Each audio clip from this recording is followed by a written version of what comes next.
Ang tanong ko simple lang po eh. Sino pa yung responsableng apostol o sinabi ba yan ng Panginoong Jesucristo na ang paniwalaan natin ang Old Testament 39 books, ang New Testament 27 books? Sige nga po, direkta lang po sagot.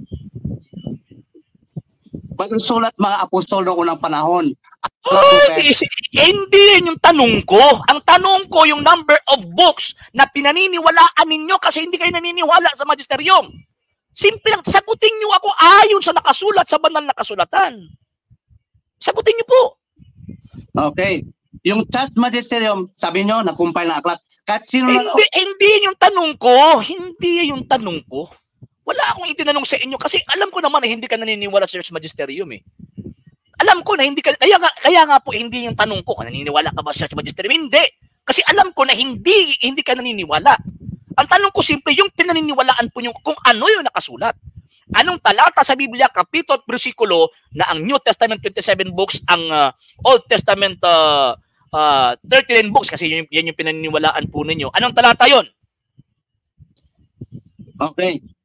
Yung sinasabi na may anong talata, bago ko sasagutin, hindi mo rin mabigay ng talata na hindi rin ang aklat ng Diyos. Hindi, it is a fallacy of equivocation. Palacios yan eh. Palacios yan. Hindi ko po stand na letra por letrang mabasa. Hindi ko po yan stand. Ang stand, at hindi din po namin stand na Bible alone lang. Hindi. Sa inyo po yung Bible alone. Kaya nga po, hindi kayo naniniwala sa magisterium. Hindi kayo naniniwala sa Iglesia Katolika. Hindi kayo naniniwala sa standard references kasi tao lang yung may gawa niyan. Hindi yan kasali doon sa spirit about religious matters. O ito, kasali ito sa religious matters concerning the number of books na pinaniwalaan bilang inspired written books. So tanong ko, anong talata yan sa Biblia na ang New Testament 39 books, ang Old Testament 39 books, ang New Testament 27 books at ginawa itong isang aklat na sa ngayon nakilala siya bilang isang tinatawag na Biblia. Anong talata yan sa Biblia? Ganito, kasi nahirapan ka. Ikaw ka mismo hindi natin masasagot. Hindi talata. Hindi. Ikaw nga yung nahihirapan dito eh kasi kung may masagot ka pa, kanina pa sinagot mo na ako. Simple lang, sagutin mo diretso yung tanong ko. Wag ka nang magpaligoy-ligoy pa. Diretsuhin mo na. Anong talata yan sa Biblia? Babasahin natin.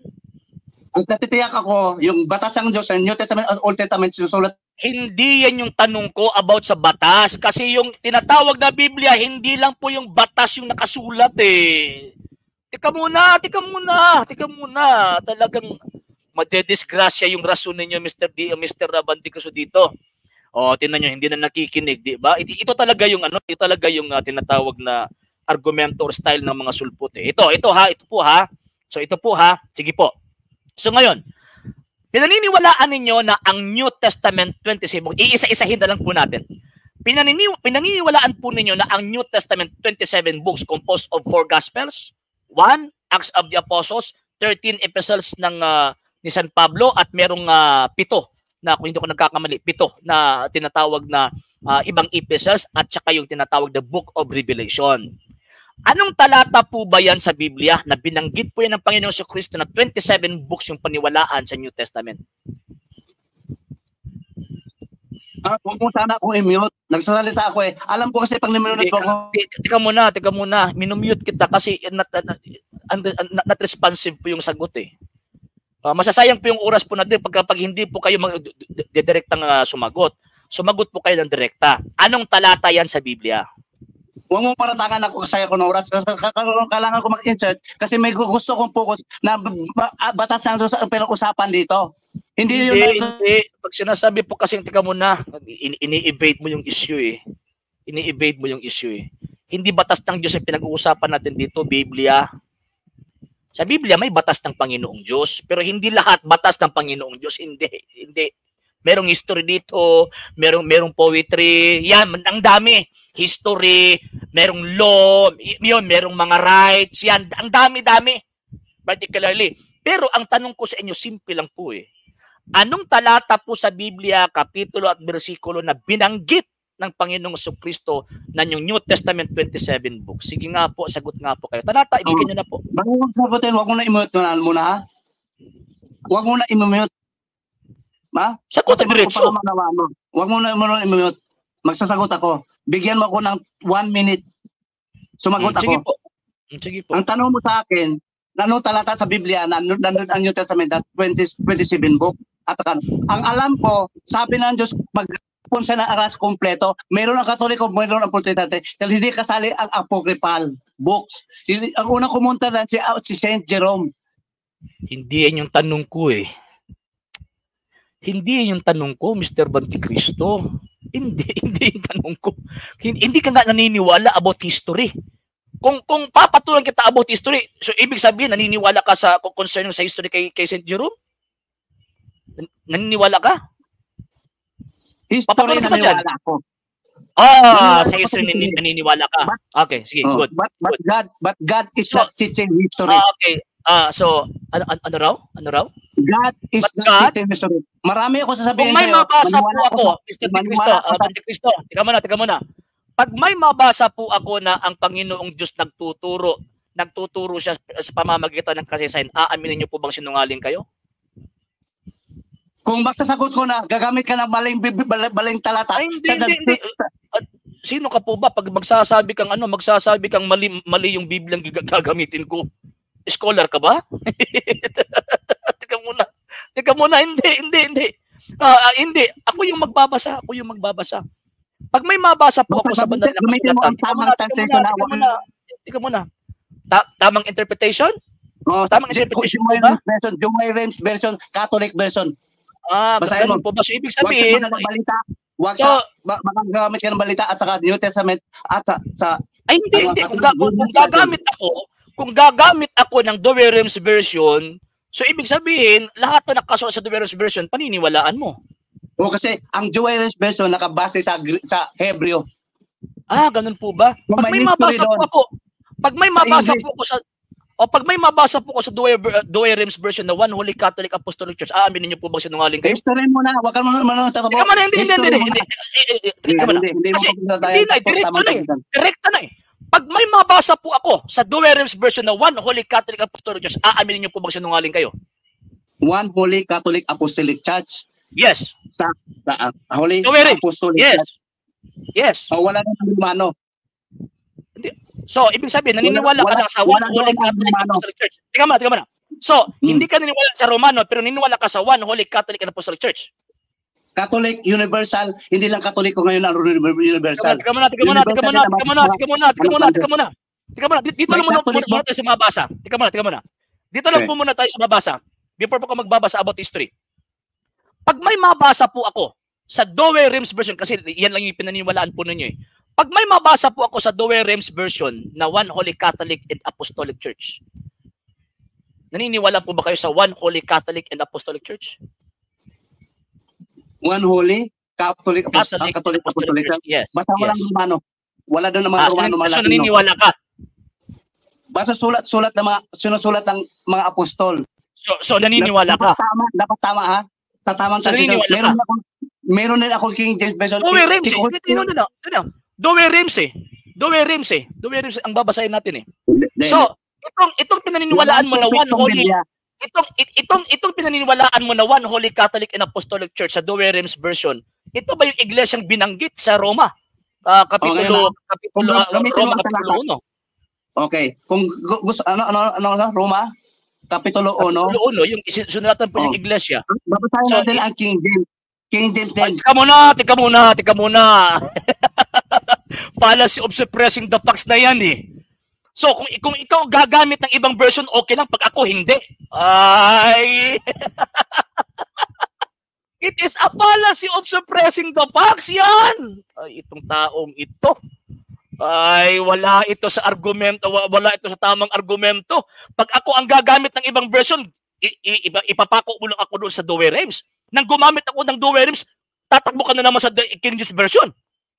Itong taong ito may diferensya. Sige, last word na lang kasi 2 hours na po ako eh. Sige, last word na lang po. I-continue na natin ito bukas. Kasi minuto ko palagi. Hindi ako minuto ko. Basahin mo ba faithful translation o wrong translation? Ano raw? Faithful ba translation, original ang translation? Hindi perfecto ang Latin Douay Rheims version, pati ang King James version. Di ba sinabi mo kanina na Doerms yung pinaniniwalaan mo pagkatapos ngayon hindi na faithful? Ay, ito yung taong ito. Maniwala tayo sa totoo. Batas abante. Yung argumento ninyo batas abante. Ay, teka muna. Right to divide the world of the world. Teka muna. Parang nililito mo kami rito eh. Ang dami-dami mo ng mga argumento kanina, atras abante ka. Ngayon, nag-aatras abante ka na naman, gusto mo Doerms yung babasahin ko. Ngayon, tinatanong kita, so ibig sabihin, pinaniniwalaan mo kung ano nakasuot sa Doerms? Oo, pinaniniwalaan ko. Ngayon, pag may mabasa ko, hindi, basahin mo yung King James Version. Itong taong ito. Sige na lang po, bukas, ipagpapatuloy natin ito bukas, Mr. Bandi Cristo. Mr. Bandi Cristo, last 8 na, instead of 7:30, pero yun. So, last, bigyan na lang po kita ng 1 minute po. 1 minute na lang po ha, sige po. 1 minute. Ngayon, ang sabi ni RJ kasi, first of all, ganito ako magsalita kasi may high blood ako. Kailangan ko sumigaw. Ngayon, salamat kay RJ. Ang gusto niya, hindi pala Biblia, ang sulat ng mga apostol ang kanyang basihan. Maniwala daw siya sa tao, sa religious. Ang turo daw ng tao, walang makaalam sa kalooban na sa batas ng Diyos, maliban ang Espiritu Santo. Ang Espiritu Santo nagtuturo sa mga apostol at mga propeta. Ang batas ng Diyos sinasabi sa 2 Peter 3 verse 2, beware, be mindful of the words of the prophets and the apostle. Wala daw ng chat magisterium na Romano. Sinusulat ng mga apostol sa Griego. Lahat ng mga Kristiyano noong unang panahon naniwala sa mga apostol. Pati si Lucas, pati si Marcos, pati si Jude. Sumusulat sila lahat. May iglesia na noong unang panahon. Ang turo, ebanghelyo, hindi katekismo. Ang philosophy, bawal pa. May 15 minutes pa.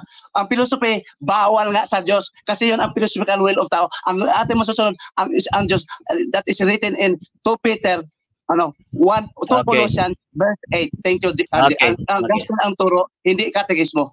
Okay. So, wag ka munang umalasar ha, para at least mapapakinggan yung reaction ko po ha. Ang taong sinungaling, ang ama po niya yung dyablo. Then ngayon, sinasabi pa niya, hindi rin ako naniniwala sa tinatawag na Biblia. Pero hindi po yun yung sinabi natin eh. Nagbibintangan ako ng taong ito. Wala po akong sinabi na hindi po kami naniniwala sa Biblia. Naniniwala kami sa Biblia kasi turo po yun ng Iglesia Katolika Apostolika Romana. And kung wala yung katesismo ng Iglesia Katolika Apostolika Romana, wala kaming pananampalataya sa Biblia. Bakit po? Kasi ang Biblia po kasi yan po yung basis, one of the basis ng Iglesia Katolika Apostolika Romana para makapagturo ng tinatawag na katesismo. Number 2, sabi pa niya, huwag daw pong maniwala sa tinatawag na tao. Ang pinaniwalaan daw natin ay yung tinatawag na magisterium. Siyempre, sino yung pinaniwalaan natin? Kayo? Kayo po ba ang binigyan ng kapangyarihan ng Panginoong Diyos na magturo? Meron po mga apostol na sinabihan na magturo ka. At ang mga apostol nito, naggumawa po ng mga alagad na meron din pong mission na magturo. Pag sinasabi po kasing magisterium, Latin word po yan, ang ibig sabihin teaching office or teaching authority. So ibig sabihin, pag sinasabing teaching authority, yung kapangyarihan ng Panginoong Kristo na ibinigay po niya sa mga apostol at ang mga apostol na nakatanggap po nito, itinuro din po ito sa kanilang mga alagad. So ibig sabihin, nandyan na po yung teaching office or teaching authority na kung saan tinatawag namin ngayon na magisterium. So kung hindi ka naniniwala sa magisterium, so ibig pong sabihin po dyan, hindi ka naniniwala sa Biblia at mga tradisyon ng mga apostol. Sabi mo, Espiritu Santo lang po yung nagsasabi, yung nakakaalam sa kalooban ng Panginoong Diyos. Wala po tayong tutol po dyan. Hindi po kami tutol dyan. Kaya nga po, ang Espiritu Santo ay gumagabay sa kanyang iglesia. From the 1st century AD until, kaya nga po nandyan po yung Biblia. Kaya nga po tinatanong kita kanina, sino pong may sabi po sa inyo, 27 books po yan. Bakit po? Kasi ang gusto ko pong mangyari dyan, ang gusto ko pong ipapaabot sa inyo, na hindi po mangyayari na meron pong 27 books kung wala pong responsabling iglesia ginabayan ng Panginoon at ng banal na Espiritu para magsabi na ang New Testament na sinasabi mong kompleto, yan yung inspired written word of God. Ang magisterium ang may sabi niyan, 27 books. Sulpot lang kayo eh. Kung wala ang Iglesia Katolika, Apostolika, Romana, hindi nakapagtiis, Kung wala ang Iglesia Katolika, Apostolika, Romana, wala kayong 27 books na New Testament. Number 2, number 4, pinabasa mo sa akin yung 2 Peter chapter 2. Sabi niya, yung sulat ng mga propeta at ng mga apostol, nakasulat ba lahat ang mga apostol?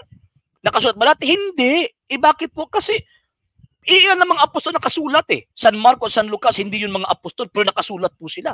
Eh saan po galing yun? Sa mga apostol din. Eh bakit po? Bakit tinanggap na Magklasano yung sulat ni San Marcos at ni San Lucas? Dahil turo yan ng Iglesia Katolika, Apostolika Romana. Ngayon, sabi mo pa kanina, hindi yun dapat hindi katekism yung tinatawag na turo. Ay kung wala po kaming katekism, wala po kaming pananampalataya sa Biblia. Eh bakit po kasi yung word na catechism po kasi, yan po yung basic instruction eh. Basic instruction of the Christian faith. Yan po yung catechism. Oo, naniniwala ko dyan. Yan po yung catechism eh. Eh kayo, wala kayong tinatawag catechism. O, tingnan nyo. O, yan, ayan. Ayun. Ayun.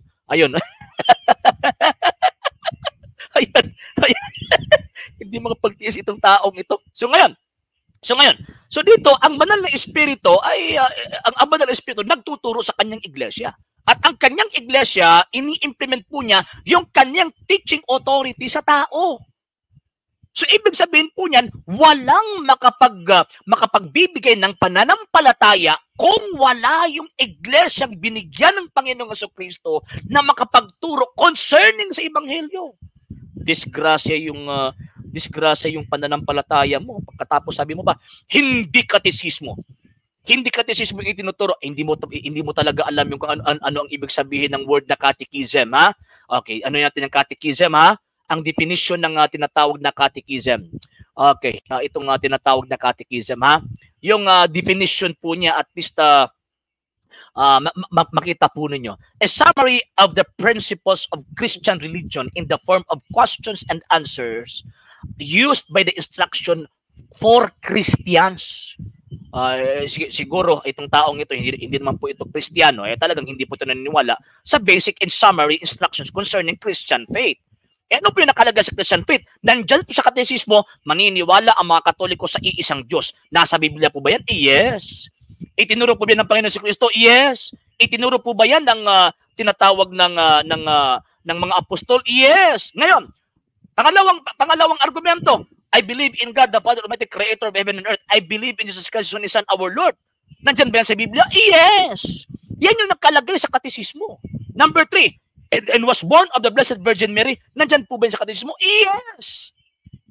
So kaya nga sinabi ko po kanina, kapag hindi ka naniniwala sa katesismo, implied po yan na hindi mo tinatanggap yung Biblia. O, di ba? Tingnan niyo po mga sir, mga ma'am.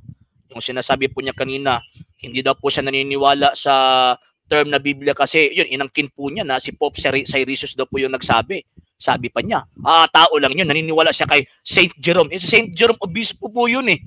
Translatory expert na kaanib ng Iglesia Katolika. Wala po tayong Biblia po ngayon kung wala po sa Saint Jerome. Wala po tayong Biblia ngayon kung wala pong Iglesia Katolika, Apostolika Romana. Eto mga sulpot ito, dawat limpyo ng ito eh. So, ibig sabihin, walang ibang ginabayan ng banal na espiritu para magkaroon tayo ng Old Testament at saka yung New Testament na i-compile into one book at paniwalaan na isang Christian scripture.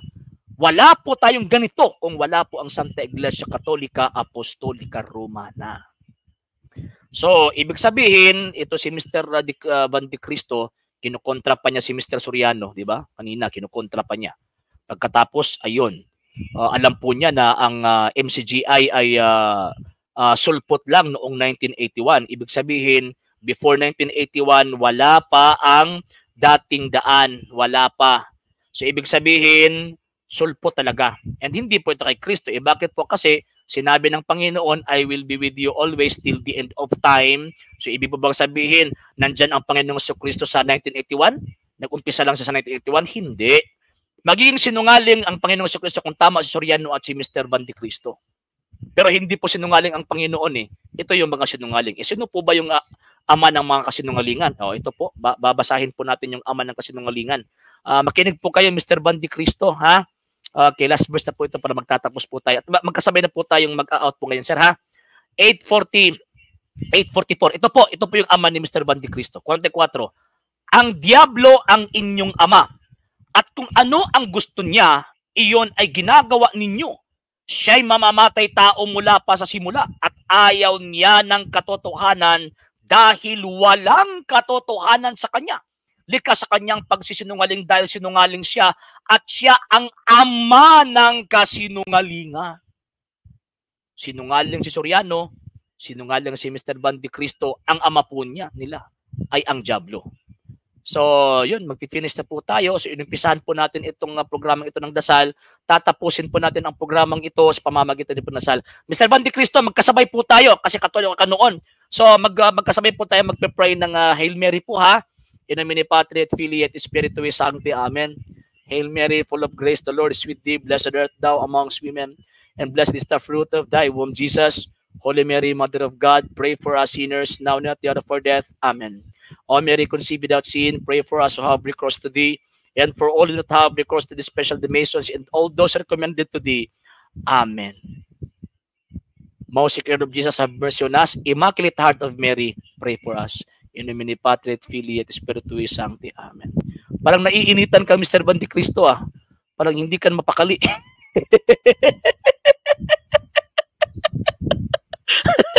Okay, sige. Sa kalan po ng buong pwersa ng TV Apulia.com na pinangungunahan po ng Delay Catholic Apology International, sa mga kasamahan ko po sa RCA, at sa lahat po ng mga Katolik kong sumusuporta, tumutulong at nagsusubaybay po sa programa pong ito. Ito po yung lingkod at kapatid sa Pananampalatayang Katolika, Sir R.J. Seno, pansamantalang magpapaalam po sa inyo at magsasabing Ecclesiam Servire et Fidem Catholicam Defendere. Magandang gabi sa lahat. Ave Maria, Viva Cristo Rey.